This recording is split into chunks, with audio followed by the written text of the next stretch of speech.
네, 하나님 말씀 사사기 11장 29절로 40절까지 말씀입니다. 사사기 11장 29절로 40절까지의 말씀입니다. 입다에 대한 이야기 두 번째로 여러분과 함께 말씀을 나누려고 합니다. 신앙이라는 것은요, 본질적으로 초월적인 세계에 대한 믿음이죠. 그렇기 때문에 믿음이라는 것에는요, 합리성과 비합리성, 이 두 가지가 함께 공존하게 되어 있습니다. 과학성과 비과학성, 상식과 초상식이 함께 어우러진 영역이 신학의 영역이라고 할 수 있는 거죠. 그래서 일반적인 학문에서는요, 신학, 종교의 영역을 형이상학이라고 합니다. 형이상학이 뭐냐면 형체가 없어서 인간이 가지고 있는 오감으로는 그 존재를 파악할 수 없는 학문, 시간이나 공간을 초월하는 그 초월적인 개념을 말하는 것을 형이상학이라고 말한다고 해요. 신앙이라는 것은 바로 이 형이상학의 세계입니다. 그런 점에서 합리적이고 과학적이고 검증된 것만을 이야기하는 과학과 우리가 믿는 믿음이라고 말하는 신앙 사이에는요, 분명히 큰 차이가 있는 것은 분명합니다.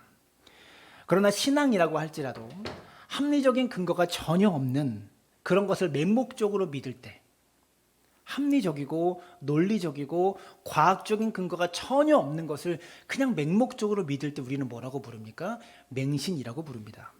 그리고 미신이라고 표현하기도 하죠. 이런 미신과 신앙을 구분짓는 기준이 있습니다. 어떤 것은 미신이고 어떤 것은 신앙, 믿음이라고 부른다는 기준이 있다는 거죠. 첫 번째, 역사성이 있느냐. 두 번째, 윤리성이 있느냐. 세 번째, 상식이 있느냐. 네 번째, 사회 보편적으로 통념이 적용되고 있느냐. 이런 기준들이 미신과 신앙을 나누는 기준이 된다는 거죠. 우리는 신앙을 최우선적인 가치로 두고 있는 공동체에 모여 있습니다. 사랑나무 교회에 모여 있습니다. 이 모임에서는 누구나 신앙을 이야기하고 누구나 믿음을 이야기할 수 있습니다. 그리고 그 신앙과 믿음이 확고하면 확고할수록 그 사람을 칭찬하죠. 믿음 좋은 집사님, 믿음 좋은 권사님, 이렇게 칭찬합니다. 그러나 여러분, 신앙도 신앙 나름입니다. 아무 것이나 가지고 확고하다라는 기준을 가지고 무엇이든지 확고하기만 하면 믿음 좋은 사람, 신앙 좋은 사람, 이렇게 성경이 인정하는 것이 아니라는 것이죠.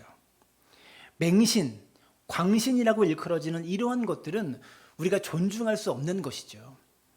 오늘 입다의 이야기를 통해서 참된 신앙이 무엇이고 맹신과 광신이 무엇인지를 확실하게 구분할 수 있는 시간 되었으면 좋겠습니다. 오늘 다루려고 하는 본문 사사기 11장 29절부터 40절까지의 내용은요, 방대한 분량입니다. 지난주에 길르앗 지파의, 지난주가 아니고 지지난주죠. 지난주는 창립기념주일이었으니까 길르앗 지파의 지도자로 부름받은 입다에 대한 이야기를 함께 살펴보았죠. 입다는 가문에서 쫓겨나서 도비라는 동에 홀로 살고 있었습니다. 거기서 누구와 살았어요? 처음에는 홀로 살다가 그에게 누가 모여들었습니까? 잡류들이 모여들었습니다.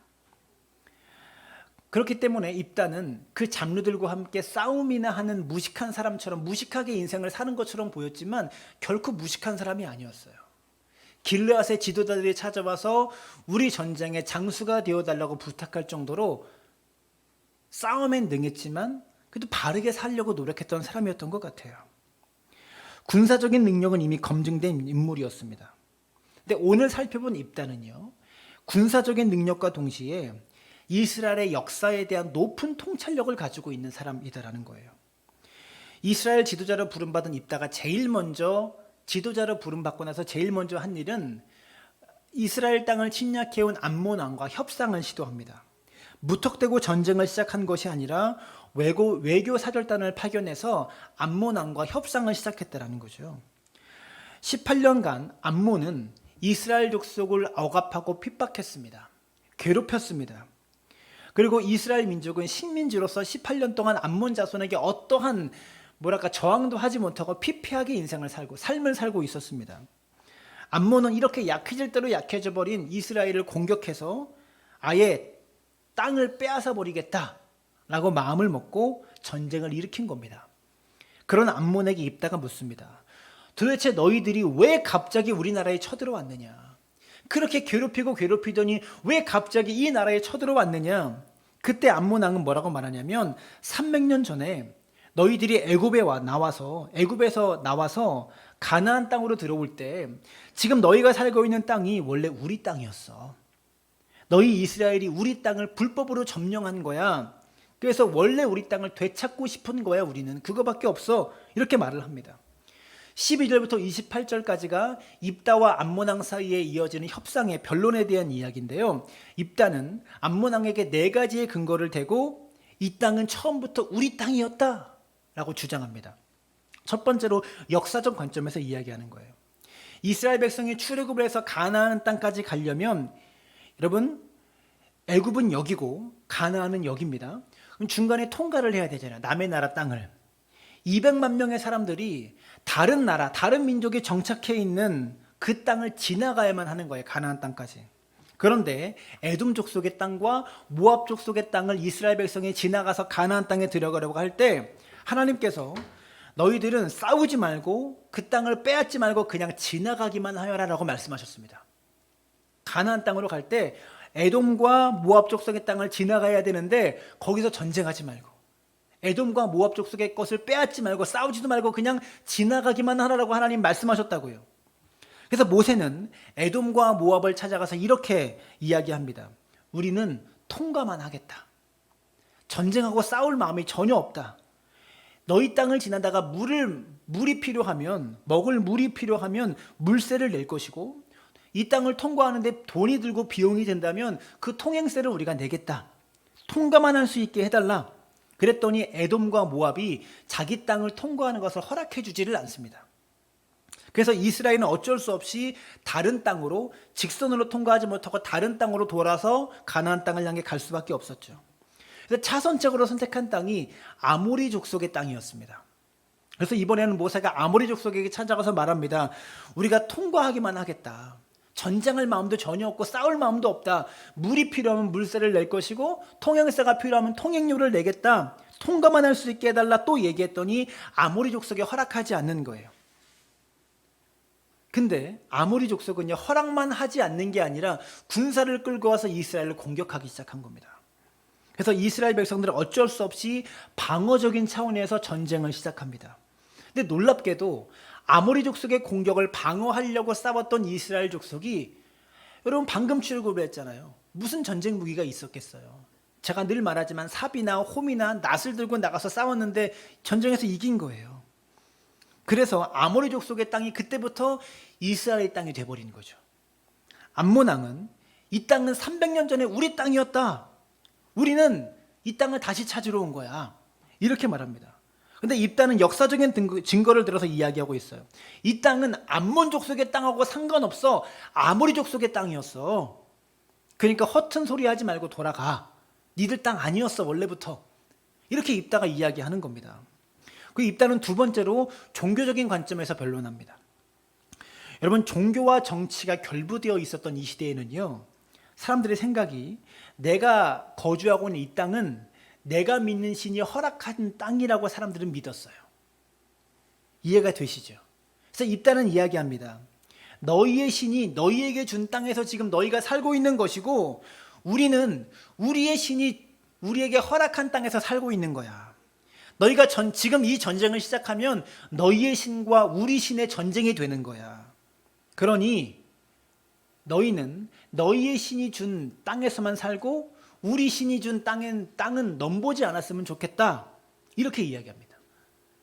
또 입다는 세 번째로 정치적인 관점에서도 이야기하고요.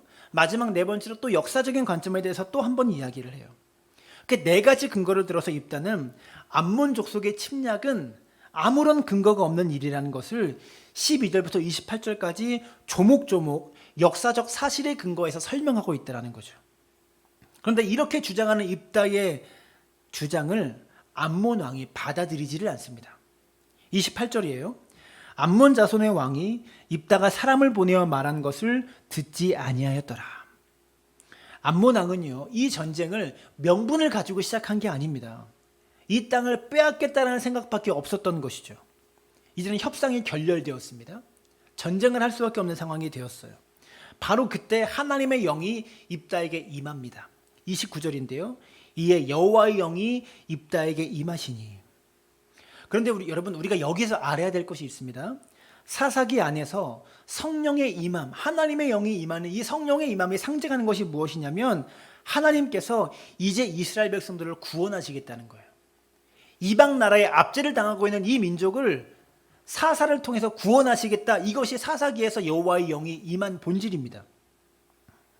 그런데 그러니까 지금 입다에게 성령이 임했다는 사실은 18년 동안 공고함에 처해있던 이스라엘 백성들의 삶을 입다를 통해서 내가 구원하겠다, 너희를 건져주겠다, 이런 하나님의 행동이 시작된 거죠. 그런데 사사기 10장 13절을 보시면 하나님이 이렇게 먼저 결심하셨어요. 어떤 결심을 하셨냐? 너희가 나를 버리고 다른 신들을 섬기니 그러므로 내가 다시는 너희를 구원하지 아니하리라. 여러분, 사사기의 그러니까 패턴이 뭐죠? 계속 반복되는 죄잖아요. 그러니까 계속 반복되는 죄를 저지르는 것이 하나님이 너무 화가 나시는 거예요. 그래서 어떻게 결심했냐? 10장에서 내가 너희를 다시는 구원하지 않을 거야. 또 살려주고, 회개하면 살려주고, 또 죄짓고, 또 부르짖으면 내가 또 살려주고, 또 죄짓고, 이러니까 내가 다시는 너희를 구원하지 않을 거야 라고 10장에서 결심했는데 11장에서 여호와의 영이 입다에게 임하는 거예요. 그래서 이스라엘을 구원하는 하나님의 행동이 다시 시작되고 있는 거죠. 사랑하는 여러분, 우리 하나님은요, 반복적인 죄를 통해서 넘어지는 우리 때문에 너무 마음이 아파서 이스라엘을 다시는 구원하지 않겠다라고 말씀하셨지만 그 말씀을 번복하시면서까지 우리를 구원하시는 분이십니다. 그리고 이제 전투를 시작하려고 할 때 입다는요, 우리가 이해할 수 없는 서원을 한 가지를 합니다. 이 서원이 이해가 되지 않아요. 11장 30절부터인데요. 그가 여호와께 서원하여 이르되 주께서 과연 암몬 자손을 내 손에 넘겨주시면 내가 암몬 자손에 가서 평안히 돌아올 때에 누구든지 내 집 문 앞에서 나와서 나를 영접하는 그는 여호와께 돌릴 것이니 내가 그를 번제물로 드리겠나이다. 하나님 내게 승리를 주시면 이 승리를 얻고 돌아올 때 가장 먼저 나와서 나를 영접하는 사람을 하나님께 번제물로 드리겠습니다. 이런 서원을 한 거예요. 번제물로 불태워서 하나님께 제사를 드리겠다는 거예요. 사람을. 저는요, 입다가 왜 이런 서원을 했는지 이해가 되지를 않아요. 어쨌든 이런 서원을 한 입다에게 하나님께서 전쟁에서 승리할 수 있도록 해주십니다. 승리를 주셔죠. 32절이에요. 이에 입다가 암몬 자손에게 이르되 그들과 싸우더니 여호와께서 그들을 그의 손에 넘겨주시매. 무슨 말이에요? 전쟁에서 승리하게 되었다라는 그런 말이죠. 근데 여러분, 전쟁에서 입다가 승리하기는 했지만 그 승리가 입다에게 기쁨이 되지 못했습니다. 왜냐하면 자기 집에서 가장 먼저 입다의 승리를 축하하러 나온 사람이 누구예요? 자기의 무남 동료 외동딸이기 때문입니다. 하나밖에 없는 외동딸이었어요. 전쟁에서 승리로 이끈 것에 대해서 이스라엘 백성이 모두가 환호하고 즐거워했지만 입다는 자기의 잘못된 서원 때문에 더 깊은 어려움과 공고함으로 빠져들어갈 수밖에 없는 거죠. 하나님께 제일 먼저 나와서 나를 영접하는 사람을 하나님께 번제물로 불태워서 제사를 드리겠다고 그러잖아요. 인신 제사를 드리겠다고 서원했잖아요. 근데 자기 딸이 제일 먼저 자기를 영접하러 나온 거예요. 34절입니다. 입다가 미스바에 있는 자기 집에 이를 때에 보라 그의 딸이 소고를 잡고 춤추며 나와서 영접하니 이는 그의 문안 동료라. 입다가 이를 보고 자기 옷을 찢으며 이르되 어찌할꼬 내 딸이여 너는 나를 참담하게 하는 자요 너는 나를 괴롭게 하는 자 중에 하나로다. 내가 여호와를 향하여 입을 열었으니 능히 돌이키지 못하리로다. 전쟁에서 승리하고 돌아온 아버지를 누구보다 먼저 나아가서 기뻐하고 환영하고 아버지를 자랑스럽게 여겨서 즐거워하고 있는 딸이 무슨 잘못이 있겠습니까? 문제는 입다의 서원이 문제지 딸이 영접하러 나온 게 문제는 아니잖아요. 그런데도 입다는 오히려 자신의 딸에게 어떠한 잘못이 있는 것처럼 지금 말하고 있다는 거죠. 탄식하고 있어요. 이기적인 불신앙에 사로잡힌 입다는요, 자신의 난처함 때문에 지금 딸을 잘못했다고 탓하고 있지만 딸은 아버지 때문에 자기가 목숨을 잃게 됐지만 아버지를 비난하지 않아요. 36절이에요. 딸이 그에게 이르되 나의 아버지여 아버지께서 여호와를 향하여 입을 여셨으니 아버지의 입에서 낸 말씀대로 내게 행하소서. 기쁨을 누려야 될 전쟁에서 이 큰 승리가 오히려 슬픔이 되고 만 것이죠. 입다의 잘못된 소원 때문에. 입다의 딸은 죽기 전에 2달 동안 친구들과 시간을 보낼 수 있도록 해달라고 아버지께 요청을 하고요. 2달의 시간이 지났을 때 입다가 그 일을 실행하고 맙니다. 딸을 불태워서 인신제사를 드리고 말아요. 여러분, 입다는 왜 도대체 이렇게 황당한 소원을 하나님께 했을까요? 입다의 소원을 이해하려고 아무리 노력해도 이해할 수가 없는 거죠. 하나님은요, 패역한 이스라엘을 구원하시기 위해서 당신의 결심을 번복하셨는데 입다는 자기의 틀린 말을 지키기 위해서 결심을 번복하지 않아요. 입다는 분명히 하나님께 예배하고 싶은 마음으로 했거든요. 예배한다고 했거든요. 근데 성경적으로 전혀 인정받을 수 없는 인신제사, 사람을 제물로 바치는 그런 제사를 하나님께 드리겠다고 합니다. 이것은 하나님께 예배를 드리고 있다고 본인은 표현하지만 하나님이 받으실 수 없는 그런 예배잖아요.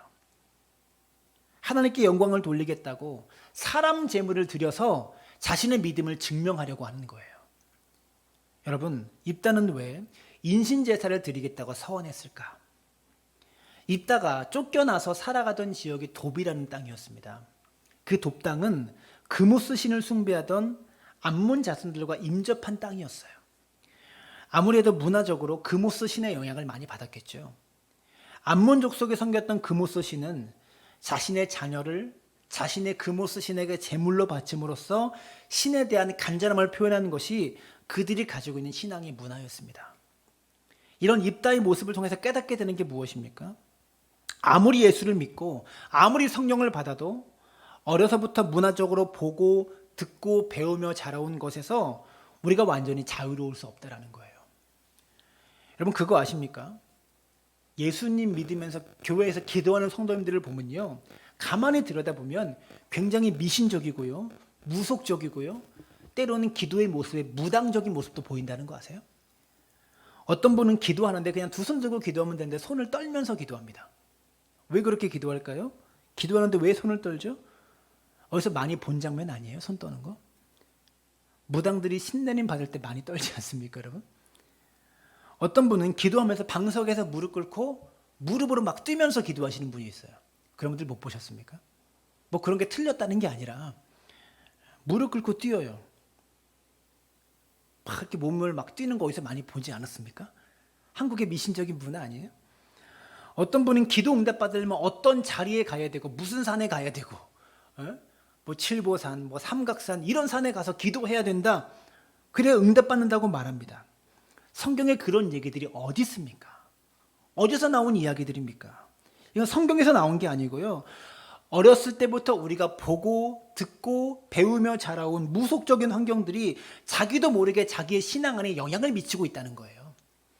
그래서 한국 사람들이 예수 믿으면 한국 사람처럼 믿고요. 아프리카 사람들이 예수 믿으면 아프리카 문화에 맞게 예수 믿어요. 찬양을 해도 그렇고요. 우리가 보고 듣고 배우며 자라온 문화에서 자유로울 수 없다라는 그런 말입니다. 입다의 모습을 보면 그는 하나님의 말씀에 영향을 받은 사람이 아니라 그가 자라온 돕당의 문화, 이방 종교, 미신 종교, 무속 신앙에 더 많은 영향을 받았던 사람이라는 것을 알 수가 있는 거죠.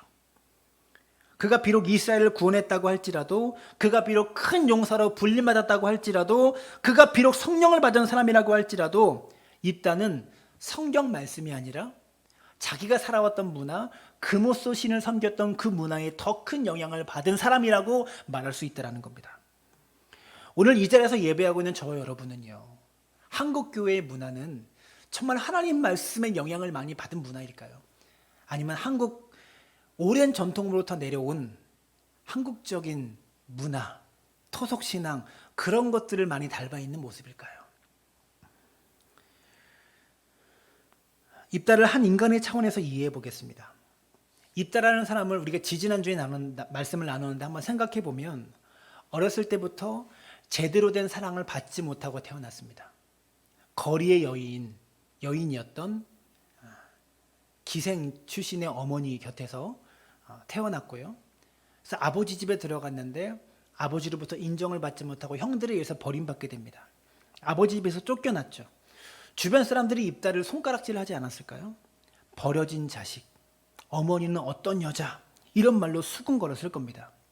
이 세상 어디에서도 자기를 보듬어주고 품어줄 만한 곳이 없었겠죠. 그래서 일생을 돕당해서 잡류들과 함께 버림받은 채로 살다가 죽어야 되는 것이 입다의 인생이었습니다. 그런 입다에게 지금 절호의 찬스가 찾아온 거예요. 한 국가의 중심으로 쓸 수 있는, 이 전쟁에서 승리만 한다면 입다는 지도자로, 이스라엘 민족을 이끌어갈 지도자로 자신의 고향 땅에 멋있게 돌아갈 수가 있는 거죠. 형들에게 버림받았지만 멋있게 다시 돌아갈 수가 있는 겁니다. 옛날에 억눌렸던 모든 것들이 이제는 한 방에 해결될 수 있는 겁니다. 전쟁에서 이기기만 한다면. 옛날에 나를 쫓아냈던 형들, 이제는 내가 돌아가서, 고향으로 돌아가서 그들을 통치하는 지도자로 고향에 돌아갈 기회가 주어진 것이라는 겁니다.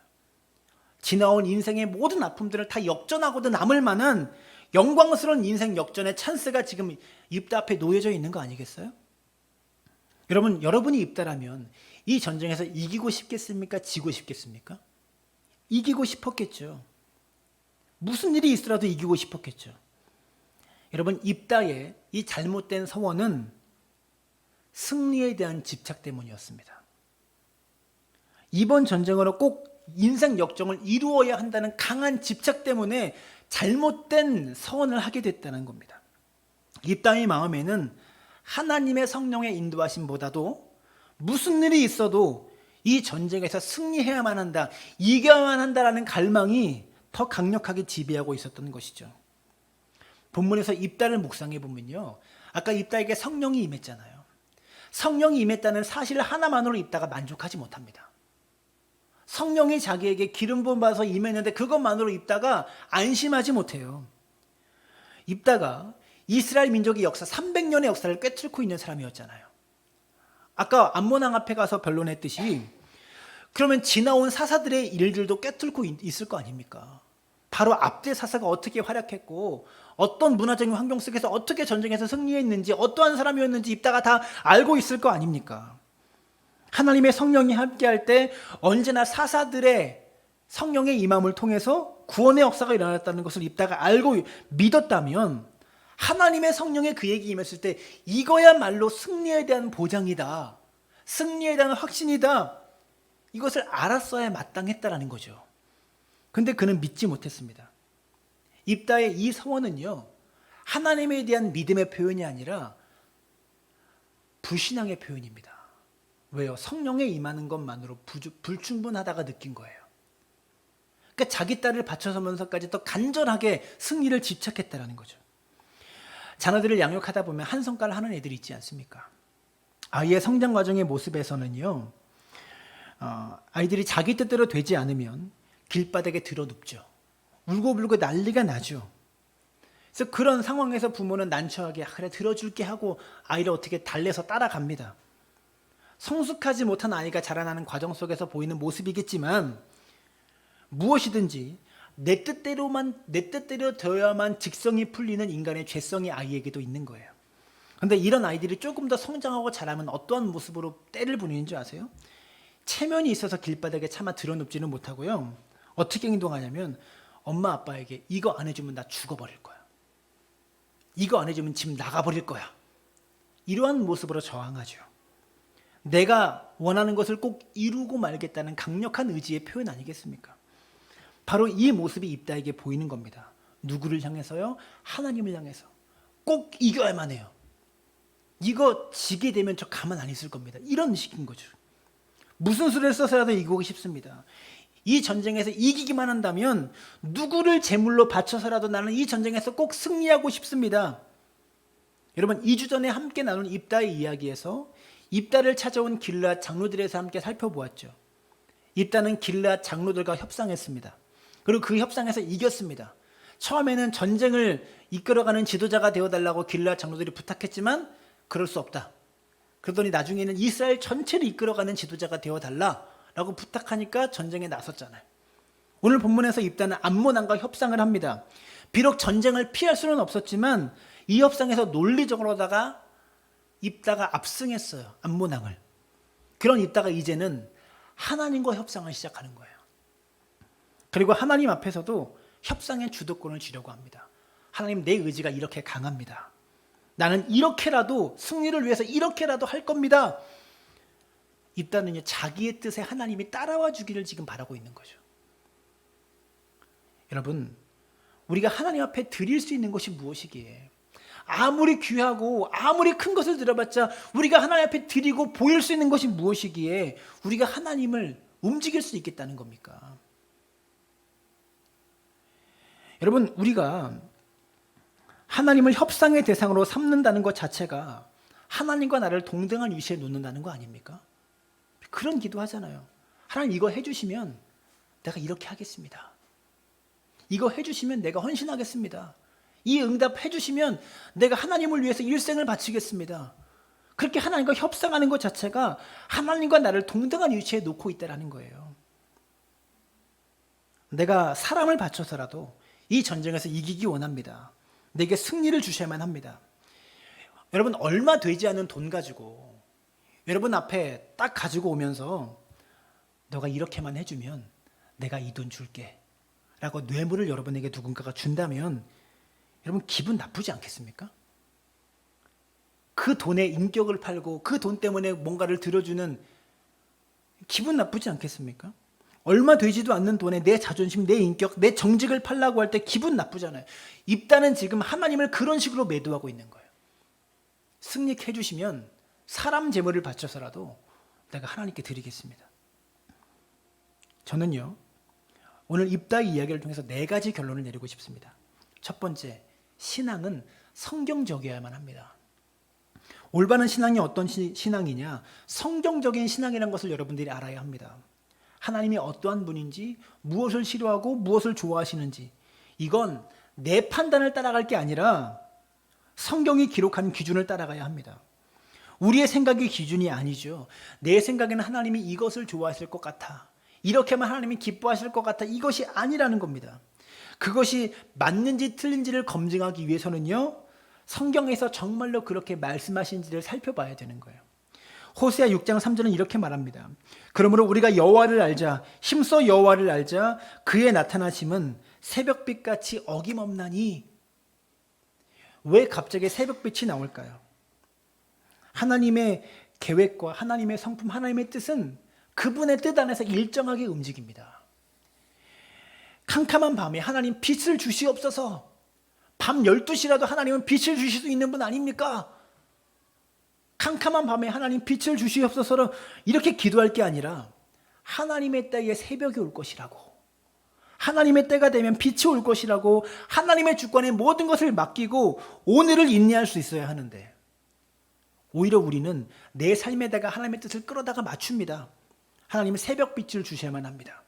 지금이 새벽 1시고 밤 12시인데 내 삶이 밤 깜깜한데 새벽 빛을 주셔야 합니다 라고 내 뜻에다가 하나님을 끌어와 맞춘다는 거죠.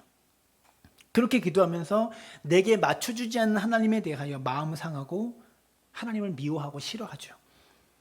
그래서 호세아는 말합니다. 우리가 여호와를 알자. 힘써 여호와를 알자. 우리가 하나님을 알 수 있는 길이 무엇입니까? 성경 외에는 없다는 거예요. 기도에서 여러분이 깨닫는 것은 여러분의 주관적인 체험이지 객관성이 없어요. 객관적으로 누구에게나 적용되는 하나님의 모습은 바로 성경에 나타난 하나님의 모습밖에 없다라는 거죠. 신명기 12장 30절에 이런 말씀이 있어요. 그들의 신을 탐구하여 이르기를 이 민족들은 그 신을 어떻게 섬겼는고 나도 그와 같이 하겠다 하지 말라. 무슨 뜻이냐면 이런 겁니다. 불교 다니는 사람들을 보니까 정말 열심히 있더라. 우리가 저런 모습으로 신앙생활 하면 좋지 않겠냐. 오늘 입다 이야기죠. 금우스 신을 섬겼던 문화처럼. 신천지 나가는 사람들을 보고 신천지 나가는 사람들을 보니까 열심히 있더라. 우리가 저 모습으로 하나님을 섬기면 좋지 않겠냐. 이런 말 하지 말라는 겁니다. 다른 것에 영향을 받지 말라는 거예요. 우리가 하나님을 섬기는 방법은 오로지 성경 안에서만 찾아야 한다는 거죠. 내 머릿속에 이렇게 하면 좋으리라라고 만들어낸 하나님을 섬기는 방법의 그 모든 것들이 대부분 사실은 성경적으로 말할 수 없는 미신적인 문화들이 많이 담겨져 있습니다. 사람들이 만들어내는 이렇게 하는 게 잘하는 거야.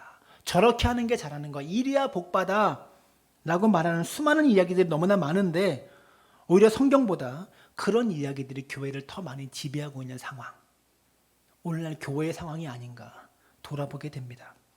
그것이 오늘날 교회가 미신화되어 버렸다라고 말할 수 있는 증거라는 것이죠. 두 번째로 신앙은 역사적이어야 합니다. 신앙이 역사적이다라는 말은요, 위대하다 이런 말이 아닙니다. 역사적인 사실에 근거해야 된다는 말이에요. 기독교 신앙은요, 역사적으로 실제했던 것을 믿는 신앙이지 그리스 로마 신화처럼 뭔가를 만들어낸 게 아닙니다.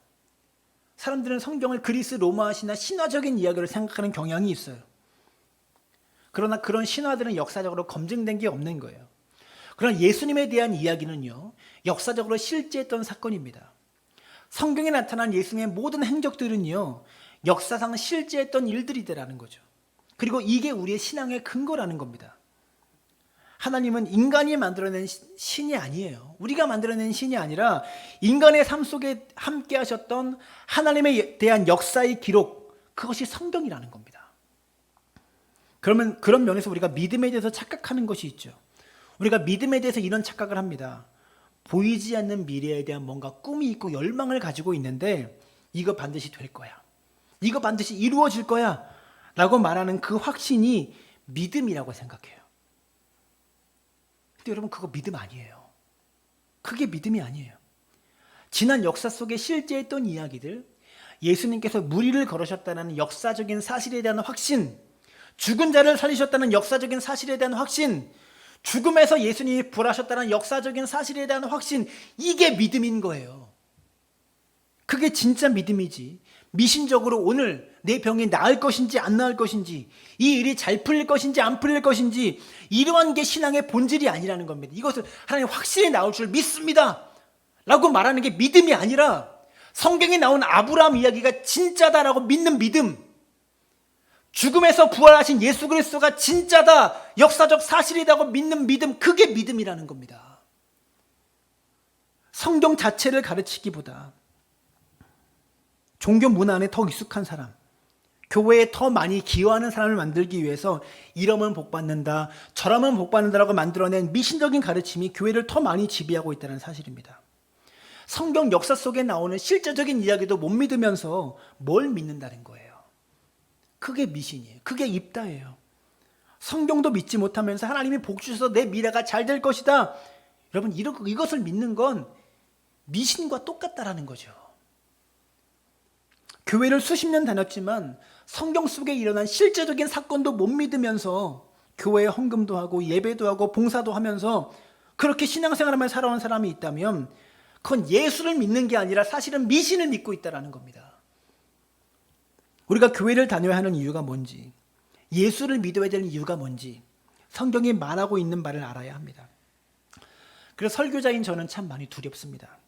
저 역시도 제가 자라왔던 한국의 한 지역과 한 가정의 문화, 제가 공부했던 신학교와 그리고 제가 목회하는 과정 속에서 경험했던 교회들의 문화를 벗어날 수 없다는 것 때문에 저 역시도 과연 내가 하나님의 말씀을 증거하고 있는 것인가 두려울 때가 많이 있다는 것이죠. 그러다 보니까 성경을 가르치면서 정말 성경을 말하는 게 아니라 성경으로 옷 입고 있는 어떤 문화를 대변하고 성경을 옷 입고 있는 어떤 미신을 대변하고 그런 것들을 내가 설교하고 있지는 않은가 늘 돌아보면서 설교하고 있다는 거예요. 죄송한 표현이지만 제가 여러분의 신앙을 보장해 줄 수 없어요. 여러분이 제 설교를 듣고 나서도 정말 이것이 성경적으로 그러한가 끊임없이 고민하고 끊임없이 되뇌이고 되풀이하셔야 돼요. 그리고 성경에서 여러분이 해답을 찾으셔야 합니다. 오늘날 교회를 뒤덮고 있는 미신적인 신앙이 무엇입니까? 헌금하면 복 받는다. 예배당 짓는데 기여하면 하나님이 큰 상을 주실 것이다. 성경 어디에 그런 얘기들이 있습니까? 필요해서 예배당을 지을 수도 있고 필요해서 헌금을 할 수도 있지만 그렇게 하면 복 받는다는 구절이 어디 있습니까? 이게 다 미신적인 신앙의 산물이다라는 거죠. 세 번째로 한 가지만 더 이야기합니다. 성령 충만이 만사 오케이가 아닙니다. 입다는 성령을 받은 사람임에도 불구하고 사람을 제물로 바치는 말도 안 되는 행태를 지금 보여주고 있잖아요. 여러분 그렇다고 해서 입다가 성령 받은 게 가짜일까요? 기도원도 성령을 받았지만 하나님의 성령을 믿지 못해서 양털 뭉치를 가지고 하나님을 자꾸만 시험하잖아요. 삼손은 하나님의 성령을 받은 사람에도 불구하고 섹스 중독자처럼 이방 민족의 여인들을 쫓아다니면서 음란함에 빠져 살아갑니다. 이들이 다 성령 받은 사람들이에요. 성령의 문제가 아닙니다. 성령 받은 그 사람이 문제였어요. 우리가 착각하는 것이 있어요. 성령 받으면 뭐든지 저절로 되는 줄 알아요. 성령 받는다고 저절로 기도가 되는 줄 아십니까? 성령을 받았다고 저절로 거룩하게 사라지는 줄 아십니까? 성령 받는다고 저절로 성경이 깨달아지는 줄 아십니까? 아니에요. 여러분이 기도 많이 하고 성령을 받아도 거짓말할 수 있고요. 사기칠 수 있습니다. 어떻게 그럴 수 있냐고요? 내 안에 성령도 있지만 내 안에 죄성도 함께 있거든요. 성령을 받는다고 죄성이 사라지거나 죄성이 없어지는 게 아니거든요. 예수 믿으면 성령 받습니다. 그러나 성령 따라 살기 시작하고 자기 마음대로 자기 뜻대로 살아기를 원하면 죄인된 모습으로 살 수밖에 없죠. 사도 바울이 로마서 7장에서 말하잖아요.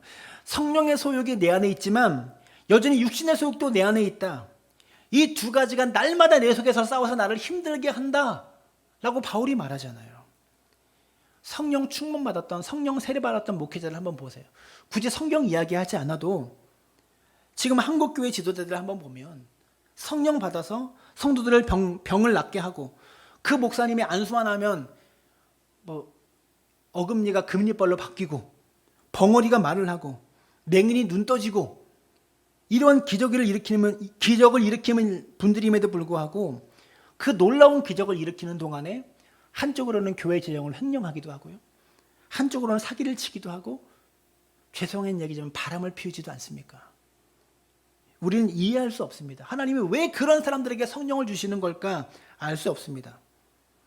그러나 확실할 수 있는 것은요, 성령 충만이라는 것이 신앙생활의 모든 문제를 다 덮어주는 미신적인 주문은 아니라는 겁니다. 미신에서 깨어나십시오. 성령 충만이 모든 것을 합리화하고 정당화할 수 없다는 사실을 오늘 입다의 이야기를 통해서 살펴보게 된다는 거죠. 성령 받은 입다가 가증히 여기시는 인순제사를 드린 것처럼, 그것도 잘못된 줄을 모르고 드리고 있는 것처럼 성령 받아도 우리가 그렇게 될 수 있다는 겁니다. 오늘날 교회도 이 미신적인 신앙들이 교회를 병들게 하고 있습니다. 어쩌면 오늘날 교회 안에 성경을 따라가는 사람보다 미신을 따라가는 사람이 더 많이 있는 것 같아요. 그래서 하나님을 섬기는 것처럼 착각하고 있는 사람들. 정말 신앙 좋은 것은요, 정말 믿음 좋은 것은요, 역사적인 예수 사건을 믿는 게 믿음 좋은 거예요. 역사에 나타난 아브라함의 이야기를 믿는 게 믿음 좋은 거고요, 성경에 기록된 요셉의 이야기, 모세의 이야기를 진짜 사실로 믿고 그 일이 나에게도 일어날 수 있다라고 확신을 갖는 게 믿음인 거예요. 근데 그런 믿음을 어디론가 다 던져놓고 눈에 보이지도 않고 실체도 없는 내 미래가 잘 되기를 바라고 잘 풀리기를 바라는 이상한 믿음, 그런 미신적인 믿음 가지고 이 사람 믿음 좋다, 이 사람 믿음 없다, 이렇게 논하는 이 모든 것들은 교회에서 사라져야만 한다는 거죠. 오늘날 교회는 진짜 믿음은 어디론가 사라지고 가짜 믿음만 판치고 있는 것 같습니다. 설교하는 제 자신도 돌아봅니다. 성경적이고 역사적인 신앙을 설교해야 되는데, 제가 자라온 문화와 제가 경험해온 교회, 제가 자라온 가정의 환경, 이런 것들 속에서 저도 보고 배운 게 그게 다라, 저도 모르는 사이 미신적인 문화를 제가 가르치고 있다면 여러분이 성경을 들여다보는 과정 속에서 여러분 스스로가 걸러내셔야 합니다. 제가 여러분의 인생, 여러분의 신앙을 다 책임질 수 없거든요. 저 역시 문화의 산물이고 역사의 산물일 수밖에 없거든요. 말씀을 맺습니다. 신앙생활하는 동안에 성경이 분명히 가르치는 핵심적인 진리, 역사적인 사실에 대한 이야기가 아니라 그저 잘되고 그저 복받고 어느 누구도 검증해 줄 수 없는 뭘 봤다, 뭘 들었다, 이런 이야기들에 휘둘리지 마시기를 바랍니다. 하나님이 진짜 원하는 신앙, 진짜 원하는 믿음은 역사적인 사건, 성경을 믿는 믿음입니다. 성경을 믿는 신앙입니다. 성령 충만 하나로 모든 것을 덮어놓고 윤리도 도덕도 상식도 다 덮어놓고 다 덮어버리는 신앙이 아니라 상식적이고 타당한 성경적인 신앙을 하나님이 우리에게 원하신다는 것을 기억하시길 바랍니다. 우리 모두가 이런 신앙 가질 수 있게 되기를 주님의 이름으로 축원합니다.